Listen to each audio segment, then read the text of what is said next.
گزشتہ سبق میں انصار کی تاریخ آپ کو بتلائی گئی کہ انصار یہ کون تھے. تو آپ کو یہ معلوم ہوا تھا کہ انصار اصل میں یمن کے رہنے والے تھے. ایک سیلاب کی وجہ سے مدینہ میں آ کر آباد ہو گئے اور ان کی دو بڑی شاخیں تھیں، اوس و خزرج. یہ مدینے میں رہتے تھے. یہود سے کبھی کبھی ان کا جھگڑا بھی ہوتا تھا. مدینے میں یہود بھی آباد تھے. تو یہودی آسمانی کتابوں میں پڑھنے کی وجہ سے، تورات کو پڑھنے کی وجہ سے جانتے تھے کہ آخری نبی صلی اللہ علیہ وسلم کی بعثت کا وقت قریب آ چکا ہے. علامات کے ذریعے سے انہوں نے یہ سمجھ رکھا تھا. تو جب کبھی انصار کا اور یہود کا جھگڑا ہوتا تھا تو یہودیوں کی زبان پر یہ بات آتی تھی کہ تم اگر نہیں سنبھلے، نہیں سدھرے تو ہم آنے والے آخری نبی کے ساتھ جڑ کر تم کو ہم ایسے پیس ڈالیں گے جیسے پچھلی قومیں، قوم عاد، قوم سمود وغیرہ پیس دی گئی، ختم کر دی گئی، ان کا نام و نشان باقی نہیں رہا.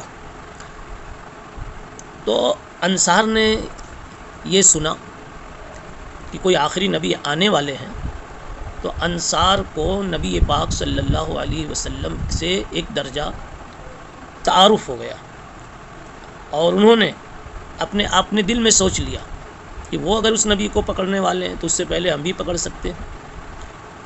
اللہ نے ایسا ہی مقدر کیا کہ ان یہودیوں کو تو اسلام نہیں ملا یا بہت تھوڑوں کو ملا، لیکن انصار کو اللہ تعالیٰ نے اسلام کی نصرت کے لیے بھرپور طور پر قبول فرمایا. تفصیل یہاں جو کچھ بتائی جا رہی ہے وہ یہ سمجھانے کے لیے کہ حضرت عبادہ ابن صامت جو احد النقبہ تھے، انصاری تھے، تو احد النقبہ کیسے بنے اور کیا تھے، اس لیے یہ انصاری ہونے کی تھوڑی سی تفصیل پیش کرنی پڑی.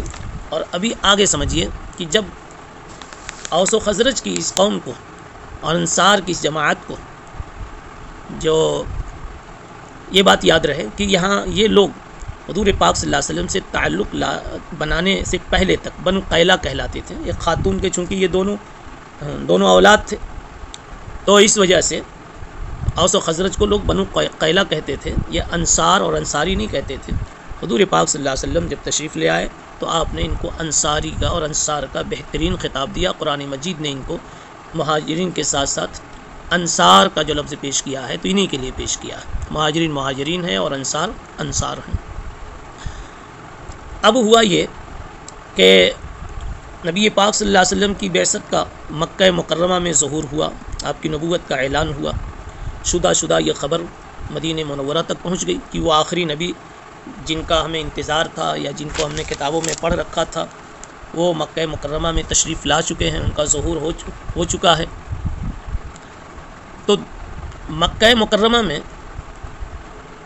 اللہ کا گھر بیت اللہ شریف بھی ہے اور ہر سال لوگ حج کے عنوان سے مکہ مکرمہ آیا کرتے تھے. اب جب کہ حضور پاک صلی اللہ علیہ وسلم کی بعثت کی بات بھی کانوں میں پڑ چکی تو اور شوق سے لوگ بڑی تعداد میں آنے لگے. اور یہ حج کے عنوان پر یا حج کے موسم میں جب باہر کے لوگ آتے تھے تو مینا کی گھاٹیوں میں قیام کرتے تھے. ادھر مکہ مکرمہ میں حضور پاک صلی اللہ علیہ وسلم کو دعوت و تبلیغ کا فریضہ مل چکا تھا تو آپ ہر نئے فرد کو موقع پا کر دین کی دعوت دیتے تھے اور آپ اس کے مکلف بھی تھے. چنانچہ مینا کی گھاٹیوں میں آپ پہنچتے تھے، لوگوں کو قرآن مجید کی تلاوت سناتے تھے، لوگ متاثر ہوتے. تو اب اس طرح سے انصار بھی حضور پاک صلی اللہ علیہ وسلم کے پاس حج کے عنوان پر مکہ مکرمہ آ کر آپ صلی اللہ علیہ وسلم کے پاس پہنچنے لگے. چنانچہ تاریخ میں یہ بات ملتی ہے کہ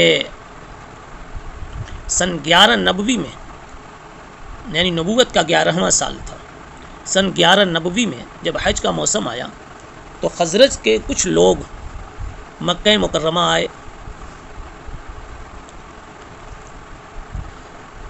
یعنی یہی انصار کا ایک ٹکڑا. حضرت صلی اللہ علیہ وسلم نے ان سے ملاقات کی، ان کو اسلام کی دعوت دی، ان کے سامنے قرآن کی آیتیں پڑھی وہ لوگ آپس میں کہنے لگے واللہ یہ وہی نبی ہیں جن کا یہود ذکر کیا کرتے تھے. انصار کی یہ جماعت یعنی بنو خزرج یہ کہنے لگے کہ یہ وہی نبی ہیں جن کو یہود کہتے تھے کہ ہم ان کے ساتھ ہو کر تمہیں ختم کر دیں گے. تو ایسا کیوں نہ کریں, ہم ہی ان کے ساتھ پہلے ہو جائیں, ہم سبقت کر لے جائیں. چنانچہ یہ اسی سال اسی مجلس میں اٹھنے سے پہلے یہ سارے کے سارے مسلمان ہو گئے, اور 6 آدمی تھے. یہ پہلا موقع ہوا. اس کو بعض مورخین نے بیعت عقبہ اولیٰ کہہ دیا. پھر دوسرا سال آیا. یہ تو سن 11 کی بات تھی. دوسرا سال جو نبوت کا 12واں سال تھا, تو 12 آدمی آپ سے ملاقات کے لیے آئے. ان حضرات کو بھی کچھ اسی طرح کی کیفیت پیش آئی کہ آپ صلی اللہ علیہ وسلم سے ملاقات ہوئی, قرآن وغیرہ سنا, انہوں نے بھی آپ کے ہاتھ میں بیعت کر لی. ان کو اس بیعت کو بعض لوگوں نے بیعت عقبہ ثانیہ کہا. پھر تیسرا سال آیا تو 70 کم و بیش 70 72 73 حضرات تشریف لے آئے. انہوں نے بھی بیعت کی, وہ بھی مسلمان ہو گئے. آپ صلی اللہ علیہ وسلم نے ان سب کی بیعت کی, اور اس کو بیعت عقبہ ثالثہ کہا جاتا. یہ میں نے بیعت عقبہ اولیٰ ثانیہ ثالثہ کہا, یہ ایک قول کے مطابق. ورنہ عام طور پر مورخین اس طرح لکھتے ہیں, اصحاب سیرت لکھتے ہیں کہ پہلی جو ملاقات ہوئی سن 11 نبوی میں, اس کو بیعت عقبہ اولیٰ نہیں کہتے, اس کو ایک عام ملاقات سے تعبیر کرتے. اور دوسری جو ملاقات ہوئی جن میں 12 حضرات تھے, اس کو بیعت عقبہ اولیٰ سے تعبیر کرتے ہیں. اور تیسری جو ملاقات ہوئی اور بیعت کی نوبت آئی, اس کو بیعت عقبہ ثانیہ کہتے ہیں. بہرحال جب سن 12 نبوی میں بیعت کی صحابہ کرام نے, اور یہ کل 12 حضرات تھے, اور یہ مسلمان ہو کر آپ صلی اللہ علیہ وسلم کے ہاتھ پہ بیعت کر کے اسلام پر چلنے کا وعدہ کر کے یہ جب یہاں سے رخصت ہوئے مدینے کے لیے, تو ان کے ساتھ میں حضرت مصعب ابن عمیر رضی اللہ عنہ کو رسول اللہ صلی اللہ علیہ وسلم نے بھیج دیا تاکہ وہ ان کو قرآن سکھلاویں. اور جب نبوت کے 13ویں سال میں 73 افراد نے رسول اللہ صلی اللہ علیہ وسلم سے مینا کی گھاٹی میں بیعت کی, اور پھر یہ جب واپس ہونے لگے اور وعدہ کر کے گئے کہ ہم آپ کے دین کی, آپ کی ہر طرح سے حفاظت کریں گے, اور آپ کو ہم لے جانا چاہتے ہیں, آپ ہمارے یہاں تشریف لے آئیے, یہ ساری باتیں ہوئی. تو اس وقت جن لوگوں کو آپ نے ذمہ دار بنایا تھا انہی کو نقبہ کہا جاتا ہے. اصل میں جب یہ واپس ہونے لگے تو حضور پاک صلی اللہ علیہ وسلم نے فرمایا کہ حضرت موسیٰ علیہ السلام نے بنو اسرائیل میں سے 12 نقیب منتخب فرمائے تھے, تو اسی طرح میں بھی جبریل کے اشارے سے تم میں سے 12 نقبہ منتخب کرتا ہوں. نقبہ مانے ذمہ دار, ماتحتوں کی نگرانی کرنے والا. اور ان 12 سے مخاطب ہو کر فرمایا تم اپنی قوم کے کفیل اور ذمہ دار ہو. انہی 12 نقبہ میں ایک حضرت عبادہ ابن صامت رضی اللہ تعالیٰ عنہ بھی تھے.